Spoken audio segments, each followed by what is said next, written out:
를 배울 텐데요. 성경책을 오늘 좀 많이 읽을 거니까 좀 펼쳐놓을게요. 서신서를 한 번씩 주제를 다 살펴봐야 되기 때문에 조금.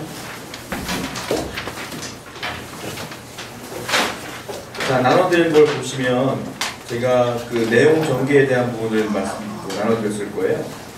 그 내용 전개 부분 5가지가 나오거든요. 오늘 배울 내용이 서신서의 성격, 그리고 교회에게 보낸 바울 서신, 개인에게 보낸 바울 서신, 일반 서신, 요한계시록, 이렇게 5가지를 배울 건데, 서신서는 신약 성경에서 제일 많아요. 서신이 뭡니까? 쉽게 말하면 편지죠. 편지. 사도 바울이 보낸 편지, 그리고 사도 바울이 아닌 사람이 보낸 편지, 이런 것들이 이제 오늘 서신서에 잘 나와 있을 거예요. 자, 지금 우리가 생각하는 편지는 예쁜 편지지로 이렇게 편지 쓴 걸로 생각할 수 있는데, 이 당시에는 편지지가 없었어요. 이 당시 편지를 뭘 썼냐면 2가지를 썼는데, 파피루스라고 하는 걸로 썼어요. 파피루스는 알다시피 그 나무 껍질 같은 거예요, 약간. 그래가지고 그런 거 가지고 이제 얇게 만들어 편지를 쓰는 건데, 단점이 있어요. 잘 부러져, 이게. 이게 종이가 아니다 보니까 부러져. 그게 참 놀라운 건 이 부러진 걸 조각조각 맞춰서 우리가 읽은 성경이 이렇게 나와 있다는 게 놀라운 거예요, 사실은.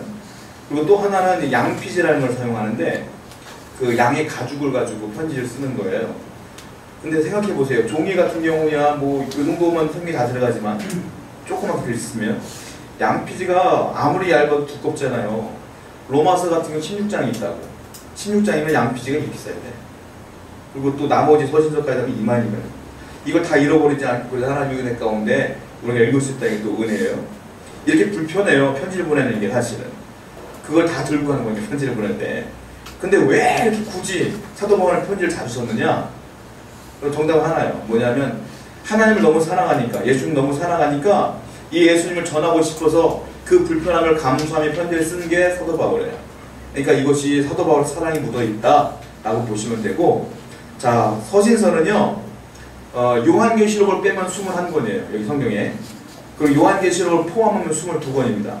그러니까 요한계시록을 서신서에 넣느냐 마느냐 이건 뭐 자유예요. 그러니까 넣기도 하고 안 넣기도 하는데, 요한계시록을 따로 계시록으로 묶는 사람도 있고, 요한계시록도 그래서 서신서 아니냐, 들어가보자 이렇게 넣는 사람도 있는데, 보통 우리는 요한계시록은 그냥 계시록, 묵시록 이렇게 따로 예언서로 넣는 경우가 많아요. 그래서 서신서는 21권이다 라고 보시면 되고요.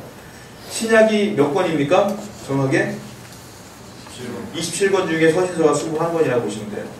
그러니까 신약 성경의 대부분 서신서다. 오늘 이 내용이 그래서 중요하다고 보시면 되고요.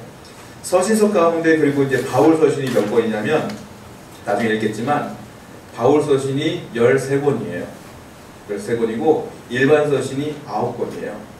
그러니까 바울 혼자 쓴 서신이 더 많다 이렇게 보시면 돼요. 그 바울을 우리가 이제 보면 오늘 내용을 보면 알겠지만 바울의 성격이 나오는 나중에 우리가 이제 삶을 살다 보면 복숭아 같은 사람이 있어요. 부드러워 보이지만 안은 딱딱한 사람이 있어요. 복숭아 부드러워 보이잖아요. 딱딱한 복숭아 또 사과만큼 딱딱해요. 또 먹으면. 근데 사도 바울은 제가 오늘 우리가 나중에 얘기하겠지만 딱딱한 밤 같은 사람이에요. 겉으로 볼 때. 그런데 또 삶아놓으면 또 밤이 또 부드러워요. 그런 것처럼 어떻게 보면 사도 바울도 사랑이 또 충만한 사람 중에 한 사람이에요. 그래서 하나님께서 사도 바울을 통해서 많은 역사를 이루어낸 것 같다는 생각해요. 자, 제가 나눠드린 거 보시면 줄거리 요약이 나옵니다. 자, 한번 읽어볼까요? 거기 읽어보겠습니다. 줄거리 요약 시작. 서신서는 교회와 개인에게 보낸 편지이며 믿음을 격려하고 신앙생활을 지도하기 위함이다. 자, 이게 서신서 전체 주제예요. 서신서는 누구를 책망하려고 보낸 게 아니에요. 서신서는 교회에게 보내기도 하고 개인에게도 보내기도 했는데 편지입니다. 믿음을 격려하려고 보낸 거예요. 서신서는 전부. 그러니까 나중에 요한계시록도요 서신서에 포함하느냐 마느냐 이 얘기가 나온다는 건 요한계시록도 서신서 같다는 거예요. 요한계시록의 주제는 마지막 때 일에 무서움을 주려고 하는 것이 아니라 격려하려고 보낸 게 요한계시록이에요. 근데 이단들은 그걸 가지고 협박용으로 사용하는 게 너무 많아. 너네 이렇게 하면 죽어. 나 안 믿으면 죽어. 이렇게 되는 거예요. 큰일 나는 거예요. 잘못된 거거든요. 자, 내용 전개를 볼게요. 5가지를 오늘 배웁니다. 서신서의 성격과 그리고 교회에게 보낸 바울 서신, 개인에게 보낸 바울 서신, 일반 서신, 요한계시록 이렇게 볼 거예요. 자, 먼저 그 중요한 제가 서신서를 읽을 때 주의할 점을 말씀드릴게요. 첫 번째는 서신서는 편지라고 그랬잖아요, 제가. 그러니까 중요한 게 뭐냐면 누가 보냈느냐가 중요해요. 그걸 뭐라고 말하냐? 발신자. 누가 보냈느냐? 이건 누가 보냈지? 이게 중요하고요. 또 하나는 수신자가 중요해요. 누구에게 보냈느냐? 그러니까 여러분들은 그 서신서를 이제 나중에 신약성경을 읽으실 때에 가장 먼저 확인해 보셔야 될 게 있어요. 누가 썼지? 누구한테 보냈지? 이걸 보셔야 돼요. 왜냐하면요, 서신서는 편지를 쓸 때 이유가 있는 거야. 그렇잖아요. 그러니까 누가 썼을까? 아, 이때 사도 바울이 썼구나. 사도 바울 서신이니까 바울이 썼구나. 그래, 누구한테 보낸 거지? 에베소 교회한테 보낸 거네. 그게 에베소서예요. 에베소 교회에 보냈구나. 왜 보냈지? 그럼 그 당시에 이제 수신자, 즉 에베소 교회의 상황을 여러분들이 알아야 되는 거예요. 그렇지 않으면 이게 뭔 말인지 몰라요. 그러니까 에베소 상황이 이랬구나. 이랬기 때문에 이런 뜻으로 보낸 거구나. 라는 걸 해야 정확한 해석이 되는 거지. 그 상황을 전혀 모르면 몰라 안 돼요. 그러니까 발신자의 상황과 수신자의 상황을 정확히 아는 게 중요해요. 먼저 성경을 읽을 때 상황 파악을 먼저 하라 이거예요. 그리고 또 하나, 구체적 상황을 잘 보셔야 돼요. 성경을 읽을 때 단어 하나하나를 보지 마시고 스토리를 보시면서 이 상황이 이랬구나 하고 줄거리를 보셔요. 소설 읽는 것처럼 먼저 스토리를 먼저 꿰고 있어야 돼요. 이런 이야기들을. 그리고 또 하나, 사도 바울은 무조건 선교지향적인 마인드를 갖고 있어요. 그러니까 사도 바울의 서신서를 읽을 때 무조건 선교적 마인드를 읽으셔야 돼요. 선교회적 마인드. 그러니까 복음을 증거한다는 마음으로 읽지 않으면 이해가 안 되는 게 많아요. 그러니까 항상 그런 마인드를 읽어야 된다. 아시죠? 그러니까 쪼개지 마시고, 쪼개서 읽지 말고 편지처럼 편지니까 가볍게 읽으시면 돼요. 이런 내용이구나 라고 내용 파악을 하는 데 중요한데요. 두 번째, 사도 바울이요, 서신서를 썼는데 바울 서신이라고 하는데 특징이 있어요. 교회에게 보낸 게 있고 개인에게 보낸 게 있어요. 사도 바울이. 교회에게 보낸 거는 사도 바울의 서신서가 몇 개라고 했습니까? 아까 조금 아까 제가 13개라고 했어요. 교회에게 보낸 건 몇 개인 줄 아세요? 9개예요. 9개. 9개고 개인에게 보낸 건 4개. 아까 지금 나눠드린 거 혹시 있나요? 박스? 서신서, 로마서 이렇게 써있는 거 있나요? 박스 된 거? 또 보세요. 그게 이제 사도 바울이 교회에게 보낸 서신서예요. 대표적인 게 로마서입니다. 로마서의 주제는 옆에 써있어요. 로마 교회와 예루살렘 교회에게 보낸 자기소개서. 내가 사도 바울이요 라고 하는 얘기예요. 그리고 이제 자기의 그 편지를 보내며 자기의 신앙과 자기의 신학과 자기의 마음들이 다 거기 포함되어 있어요. 보면 갈라디아서는 갈라디아 지방에게 보낸 겁니다. 갈라디아 교회가 없어요. 갈라디아 지역에 보내는 편지예요. 그 지역에 있는 교회들에게 다 보낸 겁니다. 이게.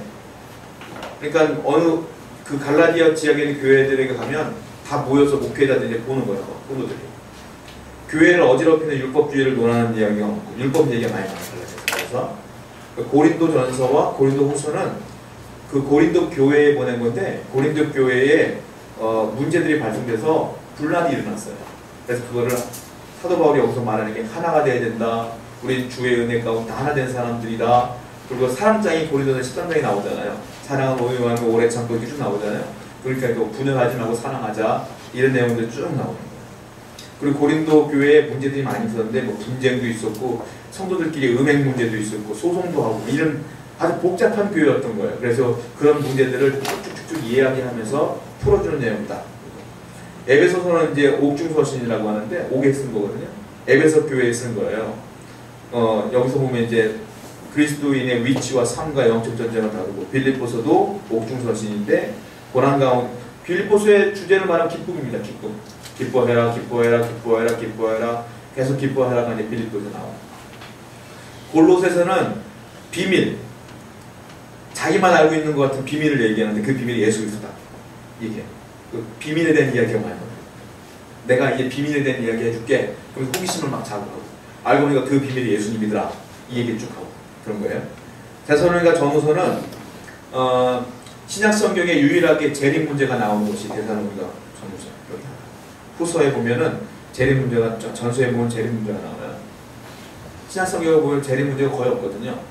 뭐 요한계시록이나 가야 뭐 나중에 환상 같은 얘기가 나오는데 재림의 모든 문제는 데살로니가다. 그리고 부활의 문제는 고린도 후서에 나온다. 이렇게 보시면 돼요. 자, 추가적으로 성경을 한번 보면서 좀 얘기해 볼까요? 자, 로마서는 로마에 있는 교회에게 보낸 편지가 로마서예요. 제가 지난번에 그 이야기할 때 로마서 어디서 썼다고 그랬죠? 어디서? 배 타고 3차 전도여행 끝나고 돌아가는 배 안에 썼다고 그랬죠? 기억나시나요? 그때 쓴 거예요. 로마서. 로마서는 로마에 있는 교회들에게 쓴 건데, 먼저 로마서 1장 보세요. 로마서 1장 14절 15절 보십시오. 제가 읽자고 하는 데서 동그라미 그 절에다 표시해 놓는 게 편해요. 나중에. 왜냐면 이 로마서 1장 14장 15절은 로마서 내가 왜 썼는지에 대한 이유가 나오더라고요. 제가 읽어드릴게 눈으로 보세요. 14장 14절 15절. 헬라인이나 야만인이나 지혜 있는 자나 어리석은 자에게 다 내가 빚진 자라. 나는 빚진 자야 라고 얘기 시작해요. 그리고 15절에 그러므로 나는 할 수 있는 대로 로마에 있는 너희에게도 복음 전하기를 원하노라. 그래서 내가 로마서를 쓰겠다 이 말이에요. 무슨 말이냐면 나는 복음의 빚진 자로서 이걸 빚진 채로 있을 수가 없다. 나도 너희들에게 이 예수님의 복음을 전하고 싶어. 그래서 전하는 거야 라고 쓰는 겁니다. 이게 그 로마서 쓴 이유가 나오고요. 그 다음에 15장 보시면 로마서 15장 22절부터 29절까지를 보시게 되면 이런 내용이에요. 그러므로 또한 내가 너에게 가려 했던 것이 여러 번 바뀌었다. 이제는 이 지방에 일할 곳이 없고 또 여러 해 전부터 언제든지 서바나는 스페인을 말하는 거예요.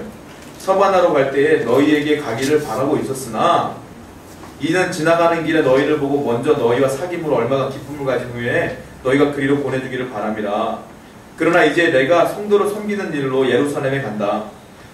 쭉 얘기하는 거예요. 이게 뭐냐면은 사도 바울이 나 지금 로마 교회인 너희들을 만나고 싶어.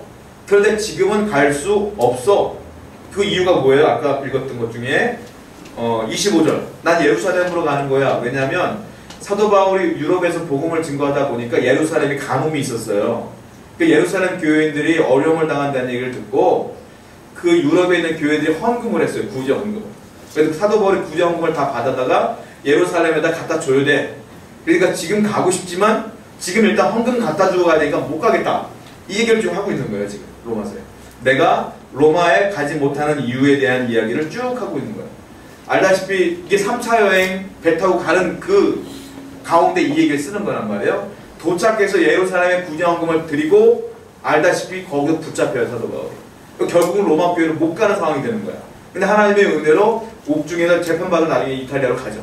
그때 로마 교회들을 이제 방문하게 되는 장면이 나오게 되는 거예요. 이제 그 이유에 대해 설명드리는 거예요. 자, 그리고 로마서 1장 16절 17절이요 로마서의 주제입니다. 로마서 1장 16절 17절 이게 로마서의 주제예요. 아주 중요한 내용이에요. 제가 읽어드릴게요.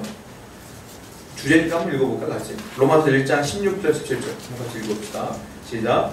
내가 복음을 부끄러워하지 아니하노니 이 복음은 모든 믿는 자에게 구원을 주시는 하나님의 능력이 됩니다. 먼저는 유대인에게요 그리고 헬라인에게입니다. 복음에는 하나님의 의가 나타나서 믿음으로 믿음에 이르게 하나니 기록된 바 오직 의인은 믿음으로 말미암아 살리라 함과 같으니라. 이 주제 오직 의인은 믿음으로 말미암아 살리라. 이게 주제입니다. 로마서의 주제가 뭡니까? 라고 한마디로 말하면 복음입니다. 복음. 믿음으로 말미암는 복음. 믿음으로 구원받는 복음. 그 이야기를 하고 있는 거예요. 로마서는 주제가 그거예요. 그래서 그리고 이제 이 내용을 16절, 17절을 딱 얘기를 한 다음에 2장, 3장, 4장, 5장, 6장 이 복음을 설명하는 거예요. 계속. 아시겠죠?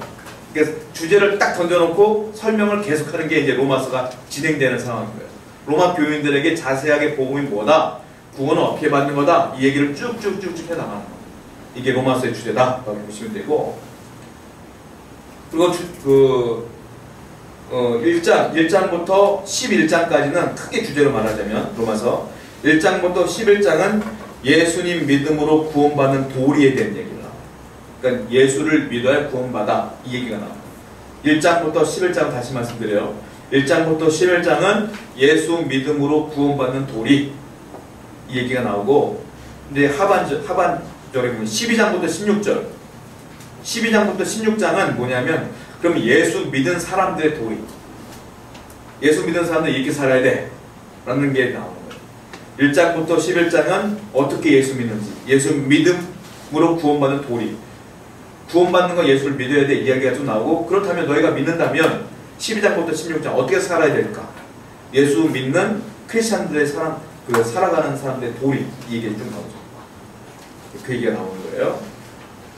자, 그 세 번째 박스에 있는 거 볼게요.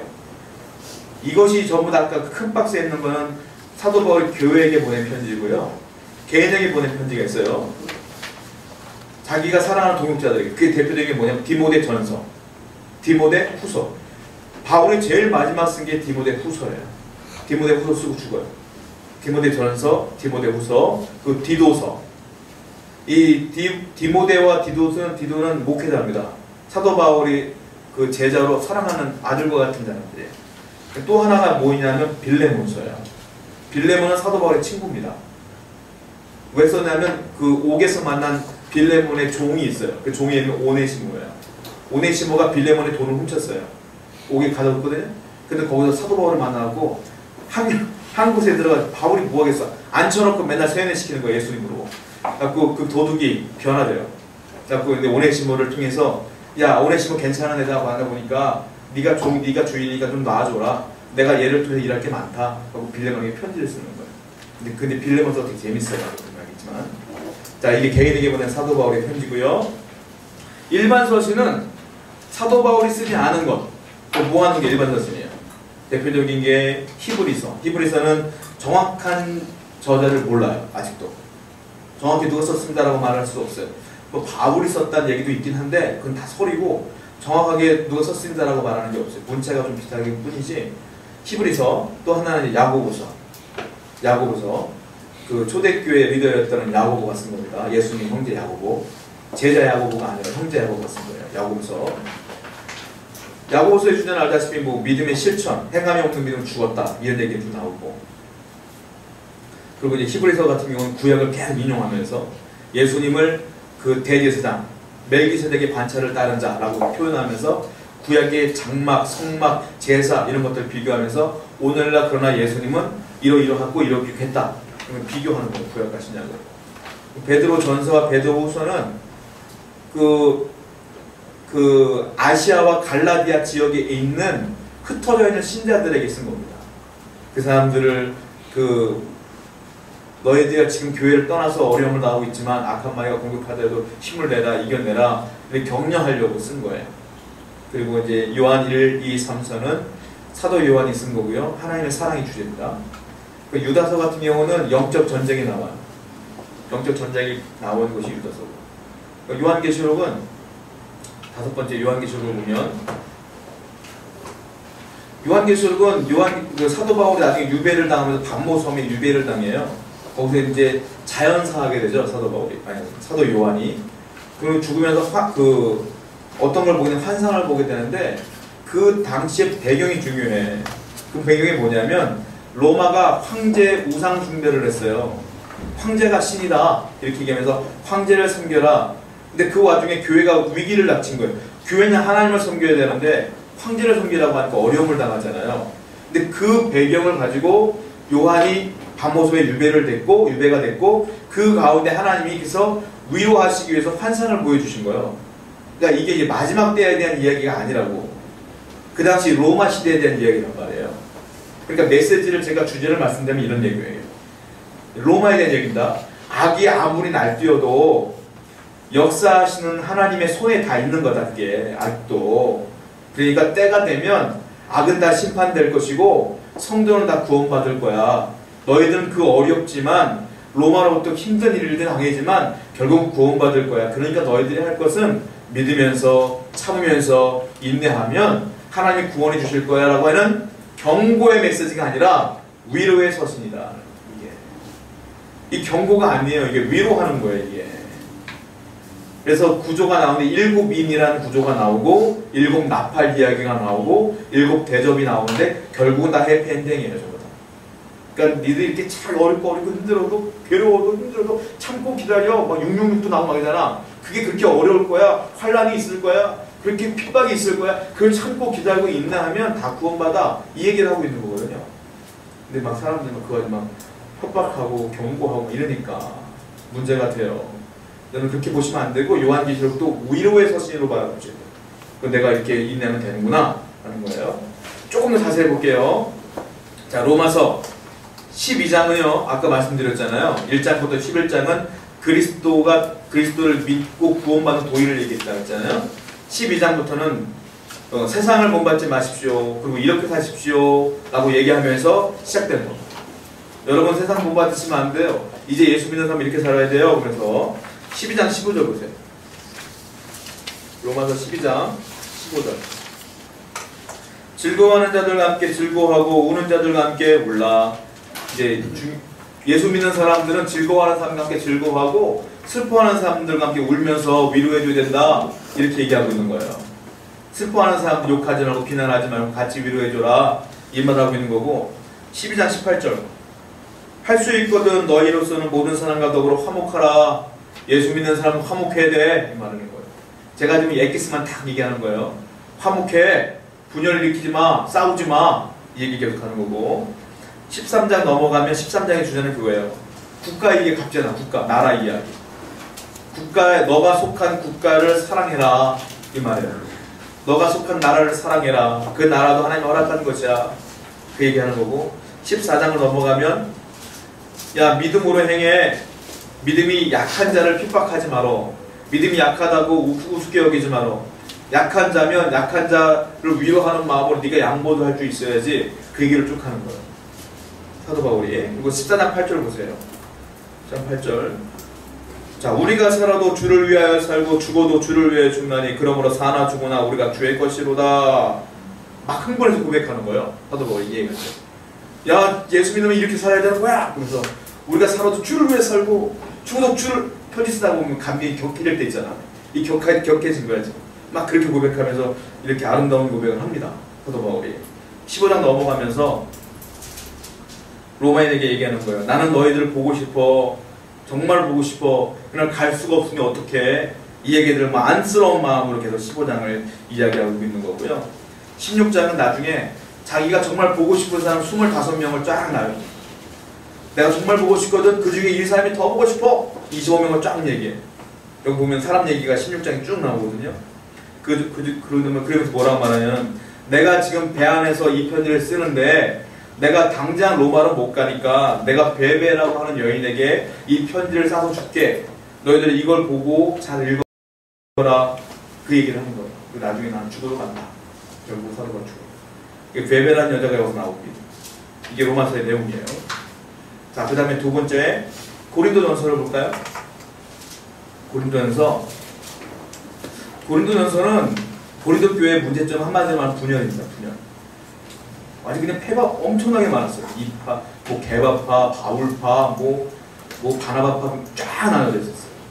그러니까 편지의 내용 한마디로 말하면 하나가 돼야 된다 이 말인데 고린도전서 12장을 보십시오. 고린도전서 12장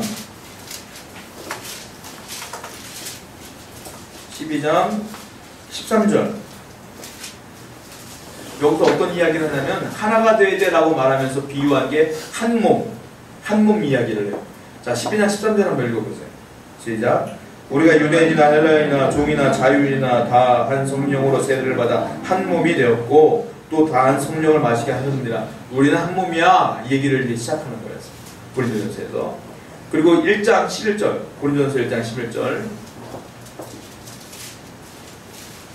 고린도전서 1장 11절. 읽어드릴게요. 내 형제들아 글로의 지편으로 너희에게 대한 말이 내게 들리니 곧 너희 가운데 분쟁이 있다는 것이라. 이게 이제 고린도전서에 쓴 이유를 설명하는 거예요. 분쟁이 있다는 소리가 들리네. 내가 한번 얘기해볼게. 잘 들어. 이 말이에요. 이제 얘기를 하는 거고 고린도후서는 재밌어요. 고린도전서는 사도 바울이 쓴 거잖아. 너네가 분쟁이 있다고 하니까 이렇게 살아야 돼. 하나가 돼야 돼. 한 몸이 돼야 돼. 사랑해야 돼. 보냈더니 편지를 받았어. 고린도 교인 받아서 읽었어. 이게 좋은 얘기잖아요. 근데 참 악한 교회는 약하게 받아들여요. 뭐라고 말하냐면 내용은 좋네. 지가 뭔데? 이런 반응이 오는 거야. 지가 뭔데 그래? 지가 뭐 사도야? 아니 사도는 12명인데 지가 뭐 사도냐고. 사도처럼 얘기를 해. 이게 또 웅성웅성 되기 시작하는 거야. 그래서 아니 그러니까 말도 못하는 게 글은 잘 쓰네. 사도 바울 지가 뭐라고 자꾸 이렇게 얘기하는 거예요. 막 그래요. 그러니까 사도 바울이 그 얘기를 들었어. 누군가가 또 일렀겠지. 이렇게 반응했다고. 사도 바울이 욱해. 욱하면서 나 사도인데 왜? 이렇게 얘기하는 게 사도 고린도후서야. 나 사도다. 니네가 그렇게 인정하지 않아도 나 사도야. 그래서 자기 변명, 자기의 이야기를 막 변호하는 얘기가 고린도후서예요. 한번 볼까요? 고린도후서. 사도 바울 참 성격 재밌어. 고린도후서 11장 23절 보세요. 23절부터 27절 내용을 한번 쭉 빨리 읽어볼게요. 그들이 그리스도인 일꾼이냐 정신없는 말을 하거니와 나는 더욱 그러하도다. 내가 수고를 넘치도록 하고 옥에 갇히기도 더 많이 하고 매도 수없이 받고 여러 번 죽을 뻔하였으니 유대인들에게 40에서 하나 감은 매를 5번 맞았으며 3번 태장으로 맞고 1번 돌로 맞고 3번 파선하고 일주야를 깊은 바다에 지냈으며 여러 번 여행하면서 강의 위험과 강도의 위험과 동족의 위험과 이방인의 위험과 시내의 위험과 광야의 위험과 바다의 위험과 거짓 형제 등의 위험을 당하고 또 수고하며 애쓰고 여러 번 자지 못하고 줄이며 목마르고 여러 번 굶고 춥고 헐벗었노라. 이게 은혜로운 게 아니고 사도 바울이 열받아서 쓴 거야 이게. 사도 바울이 야 너 이렇게 해봤어? 나 굶기도 했고 맞기도 해봤고 이런 얘기를 하는 거예요 지금. 야 내가 사도가 아니라고 이렇게까지 복음을 사는데 사도가 아니라고 승질을 내는 거예요 이게 사실. 나는 그것도 모르고 어린 시절에 읽으면서 야 예수 믿으면 이렇게 되나? 그런 고민을 하면서 했는데 그게 아니라 열받아서 쓰는 거야 이게 사도 바울이. 자 보세요. 고린도후서 12장 1절부터 12절 12장 1절부터 12절까지를 보면 계속 자기 피하합니다. 자기 변명 계속 하는 거예요. 야 무익 하나만 내가 부득불 자랑한다. 뭘 부득불 자랑해 대놓고 자랑하면서 부득불 자랑한다. 야 주의 환상과 계시를 내가 말한다. 야 내가 육적은 그렇게 살았지만 내가 그리스도 안에 있는 한 사람은 아는데 그는 14년 전에 셋째 하늘에 이끌려 가잖아. 마치 자기가 아닌 것처럼 자기 얘기하는 거거든 지금. 내가 셋째 하늘까지 올라갔다는 얘기를 하는 거예요 지금. 야 그가 몸에 있었는지 몸 밖에 있었는지 나는 모르거니와 하나님은 아십니다. 내가 이런 사람을 아노니 그가 몸 안에 있었는지 몸 밖에 있었는지 나는 모르거니와 하나님은 아십니다. 야 그가 낙원으로 이끌려가서 말로 표현할 수 없는 말을 들었으니 사람이 가히 이르지 못한. 이게 무슨 말이냐면 나 천국 갔다 왔어 이 말이에요. 나 천국도 갔다 온 사람이요. 이 말을 하고 있는 거야. 사도 바울 재밌죠. 솔직하죠 아주. 목회자로서 아주 그냥 근엄한 게 전혀 없어. 뭐 열받으면 열받은 티를 확 내. 지금 이렇게 자기 얘기를 계속 고린도후서에서 얘기하고 있는 거예요. 그러다가요 마지막에 한참 동안 막 열받아서 막 토해내다가 그래도 목회자 아니야.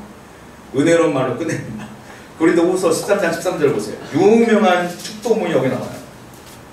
고린도후서 13장 13절 한번 같이 읽어볼까요? 다 축도하는 마음으로 시작. 주 예수 그리스도의 은혜와 하나님의 사랑과 성령의 교통하심이 너희 무리와 함께 있을지어다. 우리 축도 목사님들 축도하는 내용이 여기서 나온 거예요. 사도 바울이 열은 받았지만 마지막에 그래도 이를 사랑해야 되니까 축도하고 끝내는 거예요 이게.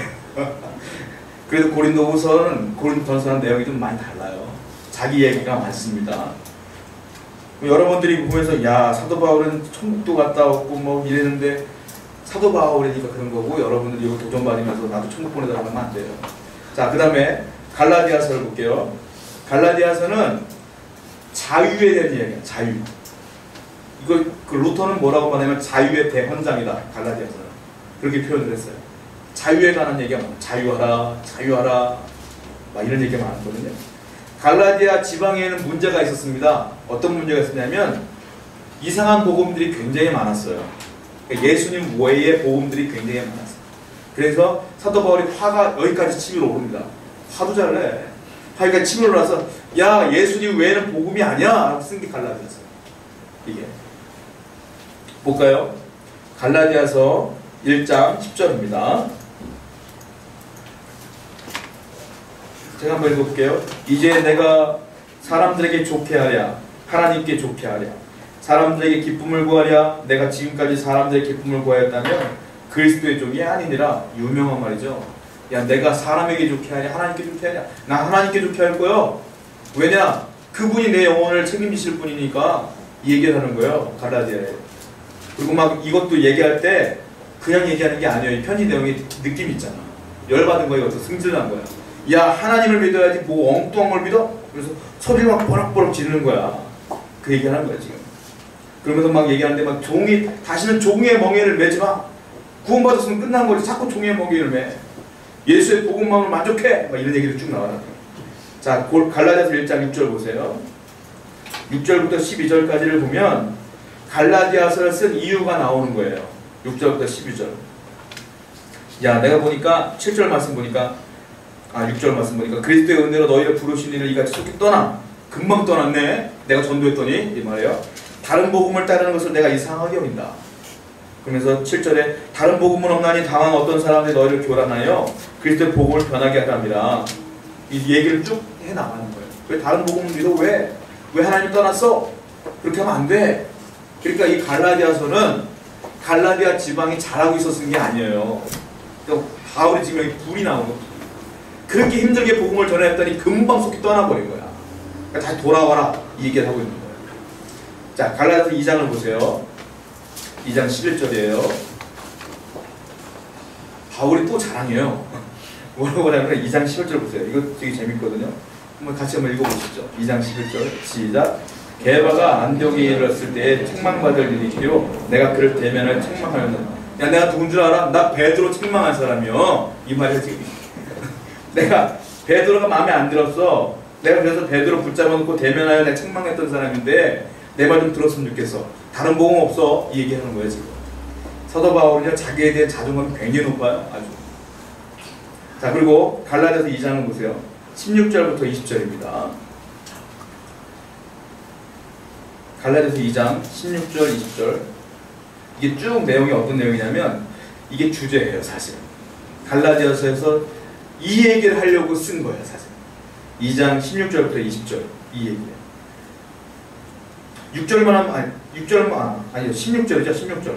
16절만 한번 같이 읽어볼까요? 길지만 16절 한번 같이 읽어볼게요. 시작. 사람이 의롭게 되는 것은 율법의 행위로 말미암음이 아니요 오직 예수 그리스도를 믿음으로 말미암는 줄 알므로 우리도 그리스도 예수를 믿나니 이는 우리가 율법의 행위로서가 아니고 그리스도를 믿음으로써 의롭다 함을 얻으려 합니다. 율법의 행위로서는 의롭다 함을 얻을 자가 없느니라. 그러면서 20절 보세요. 그 얘기가 이제 마지막 결론 20절입니다. 읽어보세요. 시작. 내가 그리스도와 함께 십자가에 못 박혔나니 그런즉 이제는 내가 사는 것이 아니요 오직 내 안에 그리스도께서 사시는 것이라. 이제 내가 육체 가운데서 사는 것은 나를 사랑하사 나를 위하여 자기 자신을 버리신 하나님의 아들을 믿는 믿음 안에서 사는 것이야. 이 내용을 얘기하려고 갈라디아서를 쭉 얘기하는 거야. 야, 내가 누군지 알아? 나 베드로 책망한 사람인데 내가 이것 봐. 내가 베드로한테도 책망한 사람인데 내가 사람에게 좋게 하랴 하나님께 좋게 하랴. 나는 베드로까지 책망했다는 것은 내가 다 버리고 하나님만 바라보기로 했던 사람이야. 이 얘기를 쭉 하면서 진짜 하고 싶은 말 여기서 하는 거야. 내가 그리스도의 십자가에 못 박혀 죽었나니 오직 믿음으로 사는 것이다. 이 얘기를 하고 있는 거예요. 그래서요.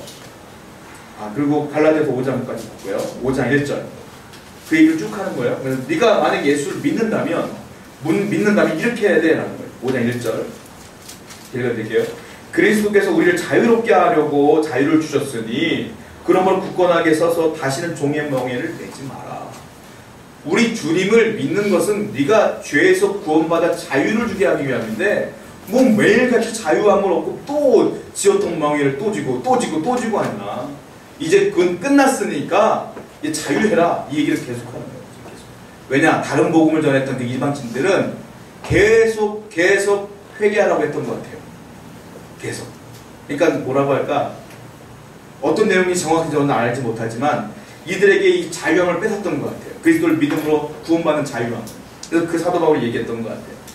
자, 그리고 로마서네. 이 갈라디아서의 그 주제를 말하자면 한마디로 말하자면 로마서의 주제랑 같습니다. 유일하게. 오직 믿음으로. 복음을 얘기하는 거니까. 예수의 복음을 얘기하는 거니까.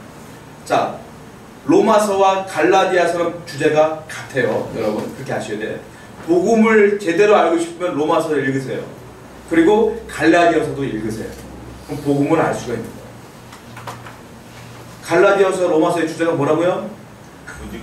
오직 믿음으로. 예, 이게 진짜 중요한 겁니다. 그 다음에 에베소서 보세요. 에베소서는 이방 종교가 굉장히 많은 지역이에요. 에베소 지역 자체가. 그래서 사도 바울이 뭐라고 말하냐면 워낙 이방신들을 많이 섬기는 산당도 많고 그러니까 에베소 교회를 세워놓고 에베소 교인들에게 뭐라고 말하냐면 지역에 워낙 우상 숭배가 많잖아요. 그러니까 교인들 내에서 어떤 생각을 하냐면 이거만 믿어야 되나? 이런 생각도 할 수가 있단 말이에요. 그러니까 사도 바울이 뭐라냐면 아니야. 교회만이 희망이야. 얘기야. 에베소 교회 너희 교회만이 그 지역의 희망이다. 교회에 대한 이야기를 에베소서에서 얘기합니다. 그래서 교회에 대한 이야기를 할 때는 에베소서를 읽으셔야 돼요. 교회가 얼마나 중요한지에 대한 이야기가 나와요.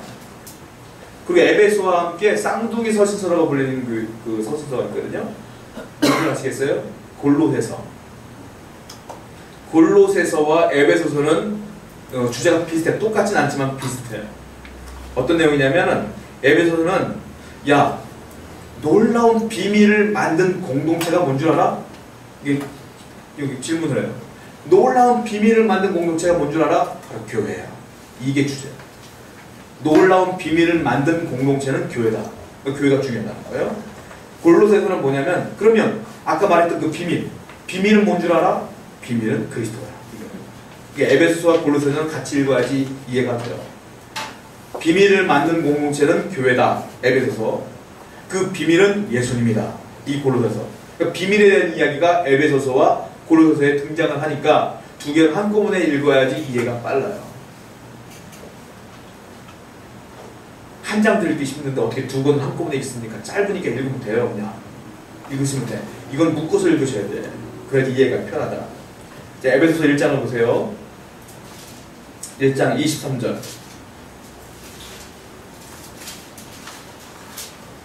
지금까지 우리가 봤을 때 교회에 대한 이야기가 안 나왔잖아요. 바울서신에 교회에 대한 얘기가 나와요. 1장 23절 보세요. 교회는 그의 몸이니 만물에서 만물을 충만하게 하시는 의의 충만함이니라. 교회가 이렇게 중요한 거야 라고 말하고 있어요. 자, 에베소서 3장 9절과 10절 표시하고 계시는 거죠? 3장 9절과 10절 이거 표시 안 해놓으면 나중에 몰라. 에베소 3장 9절과 10절 제가 읽어드릴게요. 영원부터 만물을 창조하신 하나님 속에 감추어졌던 비밀의 경륜이 어떠한 것을 드러내게 하려 하십니다. 이는 이제 교회로 말미암아 하늘에 있는 통치자들과 권세자들에게 하나님의 각종 지혜를 알게 하려 하십니다. 교회를 통하여 그 비밀을 가르쳐 주신다 이 말이에요. 교회가 중요하다는 얘기를 사도 바울이 하고 있는 거예요. 오늘날 교회가 뭐 중요하냐? 혼자 묵상하는 게 중요하지라고 하는 사람들 다 잘못된 거예요. 그런 거로. 하나님의 비밀은 그리스도의 비밀은 교회를 통하여 드러나는 거예요. 설교자의 묵상을 통해서 선교 선포되면서 말씀의 묵상을 통해서 가르쳐주게 되는 거예요. 그러니까 교회가 중요하다. 그러니까 다른 이 에베소의 이방들이 어떤 말을 해도 흔들리지 마라. 너희는 너희 교회를 사랑해야 된다. 이 얘기를 계속 하고 있는 거예요. 자, 그리고 에베소서 5장 8절 보세요. 5장 8절. 자, 잘 읽어드릴게요. 그러므로 이 결론 주고 나오는 거야. 너희가 전에는 어둠이더니 이제는 주 안에서 빛이라. 빛의 자녀들처럼 행하라. 다른 말로 말하면 이제 교회만이 빛이다. 그리고 그 교회 안에 있는 성도 너희들이 빛이야. 이 어둠을 밝혀야 되는 거야. 그 말이에요. 이 세상이 아무리 죄악 가운데 거해도 어두워져도 그 어둠을 밝힐 수 있는 유일한 공동체 그건 교회야. 그 성도야. 교회를 사랑하고 애써서 그 교회를 다시 세웠으면 좋겠다라고 편지를 쓰고 있는 겁니다. 여러분 지금도 그래요. 교회가 아무리 욕을 먹어도요. 저는 교회만이 희망이라고 생각해요. 교회만이 기도할 수 있어요. 이 나라를 위해서. 할렐루야. 그리고 그러므로 교회를 사랑하시라. 자, 에베소서 2장 8절과 9절. 에베소서 2장 8절과 9절.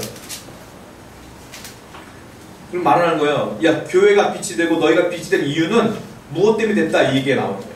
2장 8절과 9절 읽으면 너희는 그 은혜에 의하여 믿음으로 말미암아 구원을 받았으니 이것은 너희에게서 난 것이 아니요 하나님의 선물이라. 행위에서 난 것이 아니니 이는 누구든지 자랑하지 못하게 합니다.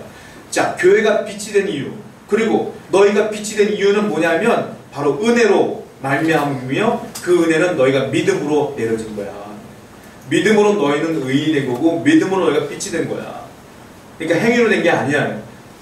교회 보면 사람들이 볼 때 천사들이 모인 것 같으면 절대 그렇지 않아요. 나보다 더 못된 사람들이 더 많이 모였어. 그게 교회야. 그래도 교회가 희망이야. 왜? 우리는 믿음으로 하나 된 거고 믿음으로 빛이 된 거예요. 그걸 기억하셨으면 좋겠습니다. 이 얘기가 이제 에베소서의 내용이고요. 네, 빌립보서는 스토리가 있잖아요. 사도행전 제가 말씀드릴 때 얘기했던 것 같아요. 전 선교여행할 때. 빌립보로 갔을 때, 지역에 갔을 때 귀신 들린 여자애가 하나 있는데 뒤에 그 포주 일명 그런 사람도 있었잖아요. 이제 이 아이가 귀신 들리니까 점을 잘 쳐. 여러분 무당들 점 잘 쳐요. 작도 올라가면 진짜요 그거. 그 귀신이 장난이다. 그 출애굽기에 보면 모세가 지팡이한테 뱀 되잖아요. 근데 그 술사들 똑같이 뱀 만들잖아요. 기억나시죠? 근데 모세의 뱀이 다 잡아먹었잖아. 비슷하게 흉내낸다고. 근데 그때 이제 귀신 들린 애가 점을 치니까 돈벌이 하는 거예요. 얘가 점 치면 돈 복비 받는 거지. 근데 사도 바울이 불쌍해 이 귀신을 쫓아냈어요. 얘가 못 맞춰 그거를. 그러니까 이 사람들이 열받아 사도 바울을 고발해가지고 감옥에 갇혔잖아. 그 감옥이 뭐예요? 빌립보 감옥이고 바울과 실라가 찬양하다가 보니까 옥고문이 열렸고 다 도망갔는데 바울이 안 도망갔어. 간수가 자살을 하다가 그 말을 듣고 그 바울을 만나서 복음을 듣게 되고 바울이 그때 유명한 말 하잖아요. 사도행전 16장 18절에 주 예수를 믿어라 그럼 너와 내 집에 구원을 얻으리라. 이 말을 듣고 아멘 하고 우리 집에 오시오 하고 온 집안 다 갖다 모셔다 놓고 복음을 듣죠. 온 집안이 다 구원받아요. 그래서 그 집에서 빌립보 교회가 시작되는 거잖아요. 그 스토리가 있잖아. 그래서 이 빌립보서는 뭐냐면 바울이 어느 날 로마로 압송돼서 로마 감옥에 갇힌 거예요. 마지막에 죽기 전에. 로마 감옥에 갇히다 보니까 이 감옥에 갇힌 상황이 익숙해. 언제 갇혔어? 빌립보 감옥에 갇힌 거야. 그러니까 순간적으로 그런 게 있잖아 사람들이. 그런 익숙한 걸 또 만나게 되면 갑자기 빌립보 감옥이 그리워지는 거야. 그러니까 빌립보 교회가 그리워지는 거야 갑자기. 그리움을 가지고 쓴 것이 빌립보. 언제 썼느냐? 로마 감옥에서. 그래서 옥중서신이라고 불러요. 로마 감옥에서 빌립보 교회를 그리워하면서 이 빌립보서는 상당히 뭐라고 할까? 바울의 그 개인적인 느낌이 많이 드러나요. 너무너무 보고 싶어하는 빌립보 교회를 너무 보고 싶어. 빌립보 교회가 정말 좋았던 교회 같아요. 성도들 좋았던 것 같아요. 정이 많이 들었던 것 같아요. 그래서 그 빌립보 교회를 사랑하는 마음을 쓴 것이 빌립보서다. 주제는 기쁨이다. 기뻐하라 이런 얘기가 많아요. 볼까요? 빌립보서 1장 10절과 8절을 보시면 개인적인 느낌 많이 나는 것이거든요. 내가 너희 무리를 위하여 이와 같이 생각하는 것이 마땅하니 이는 너희가 내 마음에 있음이며 빌립보 교회가 자기 마음에 있다는 얘기하시요. 그리고 나의 매임과 복음을 변명함과 확정함에 너희가 다 나와 함께 은혜에 참여한 자가 됨이라. 내가 어려울 때도 힘들 때도 다 너희들 내 옆에 있었잖아. 이 얘기하는 거예요. 내가 예수 그리스도의 심장으로 너희 무리를 얼마나 사모하는지 하나님이 내 증인이시더라. 내가 너희를 얼마나 사랑하는지 하나님도 아셔. 빌립보 교회를 정말 사랑했던 것 같아요. 저도 이 얘기를 하는 겁니다. 그거 빌립보서 2장을 보세요. 2장 25절과 28절을 보면 막 그리움이 막 묻어나 너무너무 보고 싶어하는 장면이 나와. 빌립보서 2장 25절부터 28절 제가 읽어드릴게요. 그러나 에바브로디도를 너에게 보내는 것이 필요한 줄로 생각하노니 그는 나의 형제와 함께 수고하고 함께 군사된 자요 너희 사람으로 내가 쓸 것을 돕는 자라. 그가 너희 무리를 간절히 사모하고 자기가 병든 것을 너희가 들은 줄로 알고 심히 근심한지라. 그가 병들어 죽게 되었으나 하나님이 그를 긍휼히 여기셨고 그뿐 아니라 또 나를 긍휼히 여기사 내 근심 위에 근심을 면하게 하셨느니라. 그러므로 내가 더욱더 급히 그를 보내는 것은 너희로 그를 다시 보고 기뻐하게 하며 내 근심도 돌려함이다. 무슨 말이냐? 에바브로디도라는 사람이 25절에 나오잖아요. 빌립보 교회에서 파송한 사람이에요. 바울이 로마 감옥에 있다는 얘기를 듣고 에바브로디도가 왔어요. 와서 바울을 한마디로 말해서 그 옥바라지, 일명 옥바라지를 하는 거야. 에바브로디도가 먹을 것도 갖다 드리면서 계속 필요한 걸 부풀며 너무너무 충성스러운 종이었던 거야. 그러니까 빌립보 교회가 정이 안 먹었어요. 사도 바울 입장에서 볼 때는. 그런데 이 에바브로디도가 옥바라지 하다가 병이 걸렸어. 죽게 된 거예요. 근데 하나님의 은혜로 바울이 기도해서 회복이 됐어요. 근데 바울도 양심이 있는지라 이 사람을 계속 데리고 있기가 어려워. 빌립보 교회가 바울도 보고 싶어 하지만 에바브로디도도 보고 싶어요. 성도가 이래야 돼. 서로서로 보고 싶어야 돼. 이게 떨어졌으면 이렇게 서로 보고 싶어 하는 거야. 이게 교회지. 그러니까 사도 바울이 이제 내가 부득불 내 몸이 약해졌으니까 너희들도 이 에바브로디도를 보고 싶어 그냥 보내줄게. 그래서 쓴 거예요. 야, 너무너무 기쁜 일이잖아요. 그리고 막 가슴 메워지잖아 이런 일이. 근데 오늘날 교회가 이런 게 어딨어? 하루 안 보이면 한 주 안 보이면 떠난다. 이거 끝나는 거 아니야? 이런 교회가 어디 있습니까? 그러니까 사도 바울이 내가 볼 때 가장 사랑했던 교회가 빌립보 교회가 아닌가 내 생각을 좀 해봐요. 하여튼 그런 이야기가 쭉 나와. 그러면서 3장 빌립보 3장 7절부터 14절을 보십시오. 그래서 자기의 기쁨을 고백해요. 걱정할까봐 성도들이 자기를 옥에 갇혔으니까 에바브로디도를 보낼 정도로 걱정하니까 걱정하지 마라. 나는 기쁘다. 이 얘기를 하는 거예요. 지금 3장 7절을 보면 그러나 무엇이든지 내게 유익하던 것을 내가 그리스도를 위해 다 해로 여길 뿐이더라. 또한 모든 것을 해로 여김은 내 주 그리스도 예수를 아는 지식하는 보상하기 때문이라. 다 배설물로 여기고 그리스도를 얻고 그 안에 발견되라 함이라. 쭉 얘기하는 게 뭐냐면 나 다 필요 없어. 주님만 있으면 돼. 난 너무 기뻐. 너희들 그렇게 살았으면 좋겠다. 얘기를 쭉 하고 있는 거예요. 이게 그렇게 나오는 얘기예요. 갑자기 막 배설물 쉽게 말하면 변 이런 얘기 나오니까 뭐, 야 이거 이상하다 했지만 다 이런 스토리가 있는 겁니다. 그리고 4장 4절 보세요. 4장 4절 아주 유명한 말씀 나오죠. 같이 읽어볼까요? 시작. 주 안에서 항상 기뻐하라. 내가 다시 말하면 기뻐하라. 이 얘기가 나옵니다. 기뻐할 상황이 아니라니까요. 에바브로디도 자기 오빠라 대다 죽었죠. 거의 죽고 갔죠. 그거 기도하면서 회복시켜놨죠. 그리고 사랑했던 그 디도를 또 보냈죠. 이런 상황인데 기뻐하라는 거예요. 사도 바울은 예수만 있으면 된다 이거야. 야 이건 엄청난 고백 아닙니까? 이 고백을 우리가 따라가야 된다. 자 그리고 4장 11절과 20절을 보면 빌립보 교회들이 여전히 자기를 걱정할 것 같으니까 아니 어떤 교회가 목회자 이렇게 걱정해. 사도 바울은 이미 이렇게 알고 있나 봐. 걱정할 것 같으니까 얘기를 하는 거예요. 내가 궁핍함으로 말하는 것이 아니라 어떠한 형편에든 나는 자족하기를 배웠노니 나는 비천에 처할 줄도 알고 풍부에 처할 줄도 알아. 모든 일 곧 배부름과 배고픔과 풍부함과 궁핍에 처할 줄도 일체의 비결을 내가 배웠노니 이 얘기가 이렇게 나오는 거예요. 빌립보 교인들 자기를 걱정할까봐 자기 기뻐하는 이야기를 쓰는 거예요. 난 자족하는 이야기를. 여러분 기억하셔서 우리는 항상 기쁨으로 감사함으로 사는 게 중요해요. 자, 그 다음에 골로새서 금방 끝나요. 나머지는 일반 서신은 9권 남았지만 금방 그건 그냥 주제만 말하고 끝날 거니까 성경 안 읽어도 힘을 좀 내세요. 골로새서 주제는 아까 말씀드린 것처럼 예수가 비밀이다. 1장 볼까요? 골로새서 1장 27절 이거 한번 같이 읽어봅시다. 1장 27절 시작. 하나님의 그들로 하여금 이 비밀의 영광이 이방인 가운데 얼마나 풍성한지를 알게 하였습니다. 이 비밀은 너희 안에 계신 그리스도시니 곧 영광의 소망입니다. 이 비밀, 예수님 믿는 나만이 알고 있는 비밀인데 내가 가르쳐줄게. 그건 예수님이야.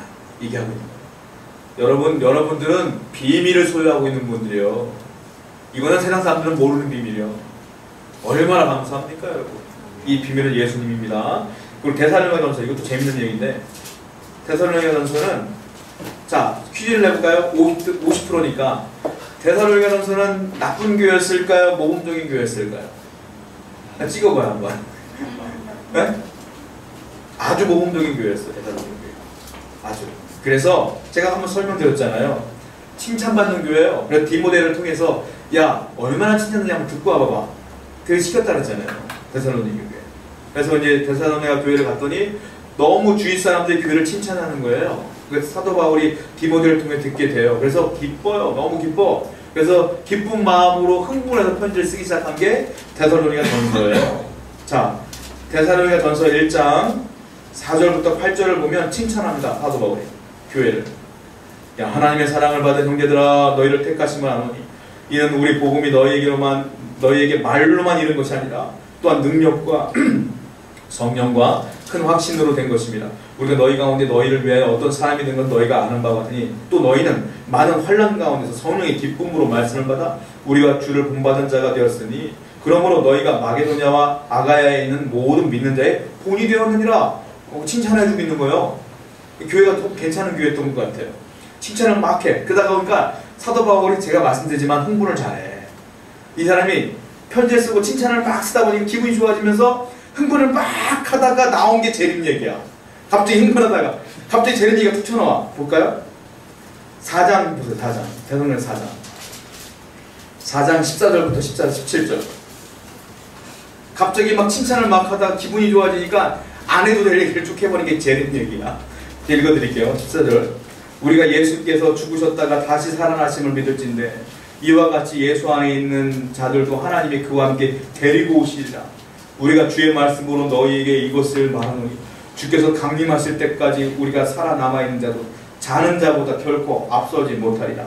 주께서 호령과 천사장의 소리와 하나님의 나팔 소리로 친히 하늘로부터 강림하시리니 그리스도 안에서 죽은 자들이 먼저 일어나고 그 후에 우리 살아남은 자들도 그들과 함께 구름 속으로 끌려 올려 공중에서 주를 영접하게 하시니 그래야 우리가 항상 주와 함께 있으리라.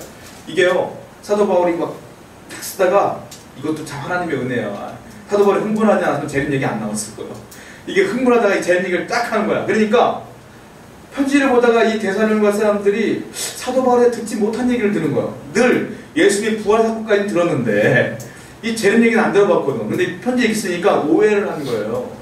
보니까 야 우리도 구름 속으로 끌려 올라간다네. 야 공중에서 주를 영접한다는데 우리 살면서 일해서 뭐하나. 성공하면 뭐 할 거면 자신나면 뭐 할 것이며 이런 허무주의를 빠져버리면서 이 사람들이 뭘 하냐면 에이 일하지 말자. 일하지 말고 재림만 기다리고 기도만 하자. 이렇게 되는 거예요. 근데 사도 바울이 또 그 소식을 듣게 됐어. 사도 바울이 변명합니다. 아니다 얘들아, 내가 그런 뜻으로 얘기한 게 아니라 그게 아니야. 일해야 돼. 그게 데살로니가 후서예요. 보세요 한번. 이거 한 번만 더 볼게요. 데살로니가 전서 5장 16절부터 18절. 이거 유명한 거니까. 재림 얘기를 쭉 하면서 재림을 기다리는 너희들은 이렇게 해야 돼 라는 얘기까지만 해볼게요.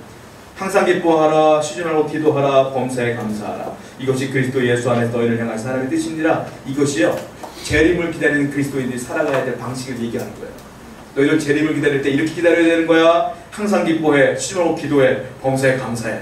이게 우리 크리스천들이 살아가는 방식이야. 이 흥분에 쓴 거예요. 만약에 흥분하지 않았으면 이 얘기도 없어. 그랬더니 데살로니가 후서 넘어가면서 사도 바울이 갑자기 재림 얘기해서 이제 일하지 않는 사람 먹지도 마 얘기가 쭉 나와요. 볼까요? 데살로니가서 3장 10절. 3장 10절. 그래서요, 데살로니가 후서는요 짧아요. 짧죠? 짧아요. 왜? 이래라 얘기하는 만 쓰면 되는 거니까. 3장 10절 한번 읽어보세요. 시작. 우리가 너희와 함께 있을 때에도 너희에게 명하기를 누구든 일하기 싫거든 먹지도 말라. 이게 그런 배경으로 나온 이야기다라고 보시면 돼요. 그러니까 크리스찬은 재림을 기다리되 항상 기뻐하고 쉬지 말고 기도하고 범사에 감사하되 열심히 현시에서 살라 이 말이에요.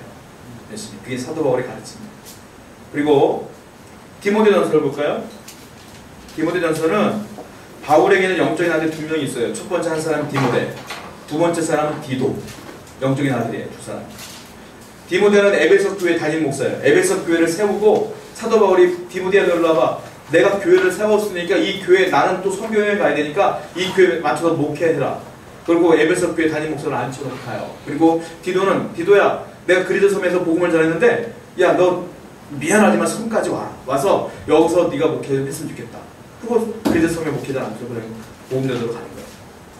자, 디모데 후서는 제가 또 말씀드리지만 바울이 죽기 전에 쓴 가장 마지막 서신입니다. 볼까요? 디모데전서 1장 12절 보세요. 디모데전서 1장 12절. 나를 능하게 하신 그리스도 예수 우리 주께 내가 감사함은 나를 충성되이 여겨 내게 직분을 맡기심이니. 이 말이 써 있거든요. 이게 뭐냐면 나를 사도로 부르시는 게 나는 감사하다. 이게 노년에 쓴 거예요. 노년에. 죽기 전에. 디모데전서 디모데후서니까. 그러니까 자기 인생을 회고하면서 내가 그렇게 죽기를 여러 번 위기를 겪고 배고픔도 당하고 했지만 지금 생각해봐도 나를 사도로 부르시는 게 감사해. 이 말을 하는 거예요. 하나님께 쓰임받는 게 감사한 거예요. 그러니까. 그리고 이제 사도 바울이 또 하고 있는 게 18절. 1장 18절 그리고 19절. 사도 바울이 디모데에게 이렇게 조언을 합니다. 이제 노년의 주의종이 젊은 주의종에게 얘기하는 거예요. 아들 디모데야, 내가 내게 이 교훈으로서 명하노니 전에 너를 지도한 예언을 따라 그것으로 첫 번째 선한 싸움을 싸우라. 이게 우리에게도 해야 된다는 거예요, 여러분. 우리는 신앙생활하며 선한 싸움을 싸워야 돼요. 또 하나 19절 믿음과 착한 양심을 가지라. 이게 두 번째. 야, 믿음과 착한 양심을 가져. 너 사람들 상처 주면서까지도 네 이득 챙기면 안 돼. 이 말입니다. 믿음을 가져. 선한 양심을 가져. 그리고 어떤 이들은 이 양심을 버렸고 그 믿음에 관한 파선해야 된다. 양심도 버리지 말고 믿음도 버리지 마. 이게 사도 바울이 디모데에게 하는 얘기예요. 그리고 또 얘기를 합니다. 디모데전서 6장 3절부터 10절까지 내용인데, 자 보면 3절 보면 누구든지 다른 교훈을 하며 바른 말 곧 우리 주 예수 그리스도의 말씀과 경건에 관한 교훈을 따르지 아니하면, 그렇게 무슨 말이냐면 이 말이 쭉 얘기하다 보면 알겠지만 너는 말씀을 지켜야 돼. 하나님 말씀 외에는 없어 이 말이에요. 그러니까 노년의 목회자가 젊은 목회자에게 하는 말이에요. 말씀을 지켜야 돼. 또 하나 제가 다 읽기 좀 어려워서 한마디만 경건해야 돼 이 말이에요. 아까 말했던 말씀과 경건에 관하여 말했던 건 경건해라. 그리고 맨 마지막 10절 말씀 보면 이런 말이 있어요. 돈을 사랑함이 일만하게 뿌리가 되나니 이것을 탐내는 자들은 미혹을 받아 믿음에서 떠나 많은 근심으로써 자기를 찔러도다. 돈 사랑하지 마 이 말이에요. 이게 목회자가 이것만 잘 지켜도 순특리해요. 이게 사도 바울이 자기 아들 목회자에게 얘기하는 거거든요. 뭐예요? 야, 믿음을 지켜, 양심을 지켜, 선한 싸움을, 영적 싸움을 싸워야 돼. 그리고 또 하나, 말씀을 잘 지켜, 경건해야 돼, 돈 사랑하지 마. 이것만 잘해도 목회 성공해요. 사실 이걸 못 지키니까 문제가 되는 거야. 지키기가 어렵지 않습니다. 나도 이거 제일 잘 지켜야 돼, 끝까지. 그러니까 디모데후서를 보세요. 또 계속 얘기해요. 디모데후서에 보면 야, 인생을 살아갈 때 페어플레이 해야 돼. 이 얘기를 하고 있는 거예요. 정도를 걸어 이 말이에요. 디모데후서 4장 6절 보세요. 4장 6절. 이때 바울은 자기의 죽음을 감지합니다. 전제와 같이 내가 벌써 부어지고 나의 떠날 시각이 가까웠다. 떠난다는 건 여행 간다는 게 아니라 죽을 시각이 가까웠다. 이 말. 저는 이 말씀을 딱 했는데 마음이 좀 안 좋더라고요. 바울이 이렇게 죽는구나 이 생각이 들더라고요. 근데 바울이 이제 디모데후서 이거 쓰고 죽어요. 결국. 자, 디모데후서 2장 보세요. 2장 4절입니다. 자, 페어플레이. 어떻게 네가 목회 또한 신앙을 잘 지킬 것이냐 이렇게 해. 또 계속 얘기하는 거예요. 2장 4절. 야, 병사로 복무하는 자는 자기 생활에 얽매이는 자가 하나도 없나니 이는 병사로 모집한 자를 기쁘게 하랍니다. 자신을 모집한 사람을 기쁘게 해라. 평생 나를 모집한 사람 누구야? 하나님이잖아요. 그러니까 하나님을 기쁘게 하며 하나님께 순종해야 돼 이 말이에요. 2장 5절 보세요. 경계하는 자가 법대로 경계하지 아니하면 승리자의 관을 얻지 못할 것이니라. 너 규칙 잘 지켜야 돼 말이에요. 너 정도를 걸어야 돼. 편법 쓰지 마. 사람들 뭐 이렇게 해가지고 뭐 머리로 목회하지 마. 하나님 말씀 앞에 제대로 해야 돼 이 말하는 거예요. 그리고 6절. 수고하는 농부가 곡식을 먼저 받는 것이 마땅한데 농부처럼 견뎌야 돼. 중간에 절대 포기하지 말아라 하더라. 얘기하고. 여러분 좀 대단하지 않습니까? 이대로만 잘 지키면 한국교회 무너지지 않아요. 이걸 못 지키니까 문제고 성도들도 마찬가지예요. 이대로만 잘 지키면 여러분 신앙 무너지지 않아요. 근데 여러분들이 여기서 다 무너져 가니까 우리 신앙이 무너져 가는 거죠. 이 얘기하는 거고. 디도서 보면 1장 5절 보면 1장 5절에 보면 내가 너를 그레데에 남겨둔 이유는 남은 일을 정리하고 내가 명한 대로 각성의 장로들을 세우려 합니다. 그레데에 파송했다는 얘기가 나오죠. 그리고 디도서 2장 보세요. 2장 12절. 디도에게는 좀 짧게 얘기해. 2장 12절 보세요. 디도야 너 이렇게 살아야 돼? 이렇게 말하는 거예요. 우리를 양육하실 때 경건하지 않은 것과 이 세상 정욕을 다 버리고 신중함과 의로움과 경건함으로 이 세상에 살고. 디도야 너는 한마디로 말하면 거룩하게 살아라. 경건하게 살아. 제가 볼 때는 디모데보다 디도가 조금 더 유흥에 좀 관심이 있지 않았을까. 그러니까 섭에다 박아놨어. 그래서 섭에다 집어넣고 한마디로 하는 게 야 거룩하게 살아.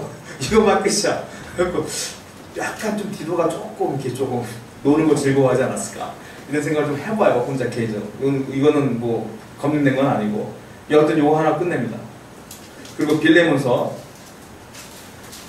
보면 빌레몬서는 어디서 썼을까요? 이것도 옥중서신인데 이것도 로마 감옥에서 쓰는 거예요. 이것도 사도 바울이 로마 감옥에 썼는데 알다시피 아까 내가 오네시모가 감옥에 갇혔다는 얘기를 썼잖아요. 그때 이제 오네시모를 만나서 복음을 전했더니 의외로 복음을 잘 받아들여. 아, 오네시모 얘 나한테 유익한 종이 되겠구나. 그런데 종이다 보니까 자유함이 없잖아요. 내가 데리고 갈 수가 없어. 그래서 오네시모에게 이렇게 얘기해. 오네시모야, 내가 빌레몬을 잘 알아. 내가 편지를 쓸 테니까 네가 이 옥에서 나가갈란 이 편지를 들고 빌레몬을 만나라. 근데 얘기하죠. 어떻게 만나요? 제가 그 주인의 돈을 훔쳤는데. 괜찮아. 내가 편지가 그래. 그럼 내가 편지를 좀 세게 쓸게.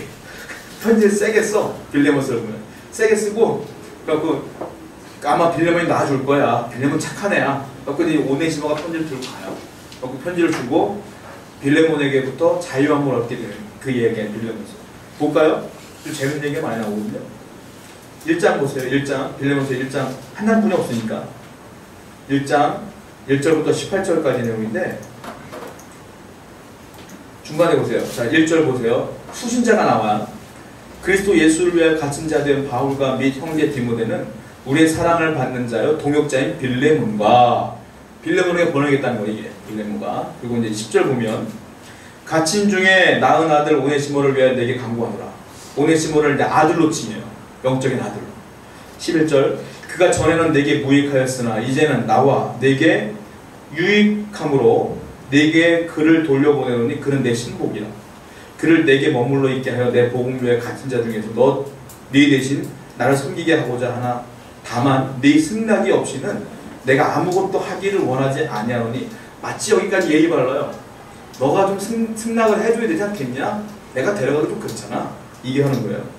이는 너의 선한 일이 억지같이 되지 아니하고 자의로 되기. 이게요 참 듣기 참 묘하게 조용한 협박이야. 야, 이거 너 안 보내주면 그냥 네가 이제 자유로 보내는 것처럼 해줘야 되지 않겠니? 이런 식으로 얘기를 하는 거예요. 그러면서 15절 보면은 아마 그가 잠시 떠나게 된 것은 너로 하여금 그를 영원히 두게 함이니라. 이후에는 종과 같이 대하지 아니하고 종 이상으로 곧 사랑받는 형제로 둘지라. 내게 특별히 그러하고 하물며 육신과 주 안에서 한 건데 내게 야 나도 얘를 이렇게 좋아하는데 너도 좋아하지? 뭐 이 말을 하는 거예요 지금. 완전히 강제로. 그러니까 10절째 보니까 그러므로 네가 나를 동역자로 이거 친구예요 친구. 네가 나를 친구로 할진데 야 그를 영접하기를 내게 하듯 해라. 오네시모 그냥 나 대하듯 했으면 좋겠어. 얘기해. 그가 만일 네게 불의를 하였거나 네게 빚진 것이 있으면 그것을 내 앞에서 계산하라. 이거 말도 안 되는 얘기예요. 왜냐면 사도 바울 돈이 어디 있어? 사도 바울 돈 없잖아. 돈 훔친 거 야 정 안 됐으면 내가 갚아줄게 이 말이야. 사도 바울 돈 없어요. 허세 내가 갚아줄게 이 말을 하고 있는 것이. 그때 야 나 바울이 친필로 쓴다. 내가 갚으려니와 네가 이외에 네 자신이 내게 빚진 것은 내가 그러면서 뭐라는지 알아요? 야 솔직히 말 너도 나한테 빚진 거 있잖아. 내가 안 받았어. 너 그러면 안 되지. 이게 지금 너 내게 빚진 게 있는데 내가 안 받을게. 10절 그러면서 갑자기 이렇게 오 형제요 그렇게 말해놓고 갑자기 오 형제 이렇게 말해.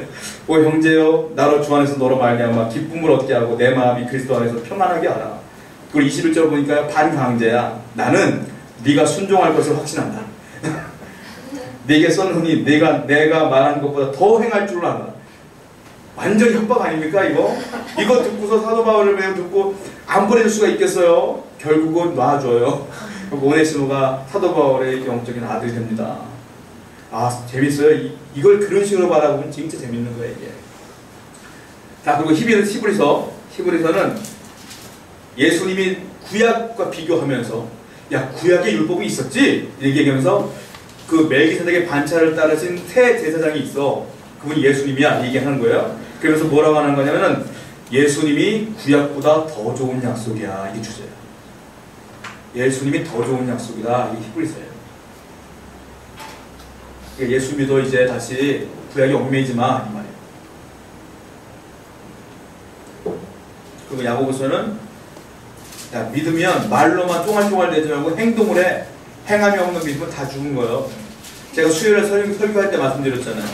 하나님의 말씀은 경청하는 게 아니에요. 청종하는 거예요. 듣고 따르는 거예요. 이게 이 얘기가 이제 야고보서 나옵니다. 그리고 베드로전서 거의 다 끝났어요. 마지막까지 힘을 냅시다. 베드로전서는 쉽게 설명하자면 논리적인 전개가 하나도 없어요. 논리성 빵 제로. 무토막 자르듯 주제가 다 달라. 툭툭툭 달라. 쉽게 막 이런 식이에요. 친구랑 대화하는 거야. 야, 이번 공휴일인데 여행이나 갈까? 그럼 여행에 대한 계획이 나와야 되잖아요. 여행이나 갈까? 야, 지금 배고프다. 밥 먹으러 가야겠다. 그 다음 밥 먹다가 야, 오늘은 집에 가자 일단. 여행 얘기가 싹 없어지는 거지. 마치 이래요. 볼까요? 베드로전서 4장 8절 보세요. 4장 8절. 그러니까 사람은 바울은 상당히 논리적이거든요. 베드로는 전혀 논리성이 없어요. 베드로 4장 8절. 무엇보다도 뜨겁게 서로 사랑할지니 사랑은 허다한 죄를 덮느니라. 사랑 얘기하죠. 그 사랑을 어떻게 이렇게 얘기가 나와야 되나? 그 다음 절 보세요. 9절. 서로 대접하기를 원망 없이 하고. 대접 얘기는 갑자기.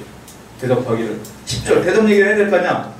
10절. 각각 은사를 받은 대로 하나님의 여러 가지 은혜를 맡은 선한 청지가 서로 봉사하라. 갑자기 은사 얘기해. 그리고 갑자기 11절 보세요. 만일 누가 말하려면 하나님의 말씀을 하는 것 같이 하고 누가 봉사하려면 갑자기 봉사 얘기해. 또 12절 보세요. 그 봉사 얘기 해야 되잖아. 사랑하는 자들아 너를 연단하려고 하는 연단 얘기해. 갑자기 논리적인 전혀 논리성이 없어. 그런데 가슴을 때리는 아주 웅장함이 있어. 뒤통수를 퍽퍽 때리는 은혜가 있어. 이게 베드로의 특징이에요. 전혀 은혜로, 전혀 논리적이지가 않고 전혀 학적이진 않지만 들으면 막 가슴이 메어지고. 그러니까 3,000명 5,000명 회개했지. 그런 애가 막 있는 게 베드로전서와 베드로후서예요. 내가 논리성이 좀 약하다. 베드로전서 읽으세요. 은혜 많이 받아.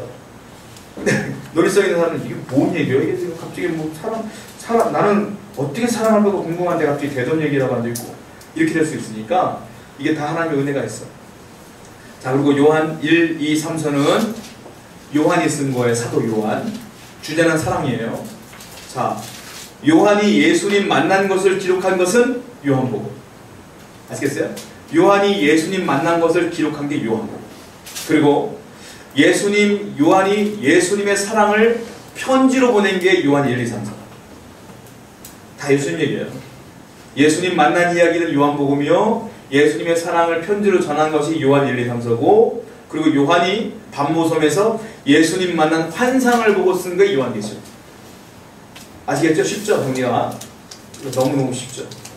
다 예수님 얘기예요. 그러니까 신앙은 다 예수님 얘기예요. 어떻게 보면. 유다서는요 한 장뿐이 없어요. 유다서는 영적 전쟁의 비밀이 있다 이 얘기예요. 만약 여러분들이 그 영적 전쟁에 관심이 많거나 유다서를 보시면 돼요. 왜냐하면 사단의 모습이 묘사되어 있거든요. 유다서 1장 6절을 보세요. 유다서 1장 6절 잘 읽어드릴게요. 또 자기 지위를 지키지 아니하고 자기 처소를 떠난 천사들을 큰 날의 심판까지 영원한 결박으로 흑암에 가두셨으니, 사탄은 어떤 존재냐면 자기의 지위를 지키지 않은 자예요. 천사로서의 지위를 지키지 않았다는 거예요. 그리고 자기 처소를 떠난 천사들, 그러니까 천사가 있어야 될 그 처소를 떠난 천사들이, 타락한 천사들이 사탄이다 라고 얘기하고 있는 거예요 지금. 그러니까 영적으로 이런 부분도 있으니까 우리 싸워야 된다. 뭐 9절 말씀 보면 천사 미가엘 이야기도 나오고 영적 전쟁에 대한 이야기도 쭉 나오는 게 있어요. 요한계시록은 말씀드렸지만 7막 7장에 극본과 같이, 드라마 대본과 같이 잘 짜야 된다 보시면 돼요. 여기까지 이제 신약성경을 대충 저희가 줄거리를 살펴보게 된 거고, 이제 다음 주는 우리 교회에서 지키는 절기라든지 뭐 이런 것들을 제가 좀 모아서 정리해드리고 말씀드리려고 해요. 수고하셨습니다. 서로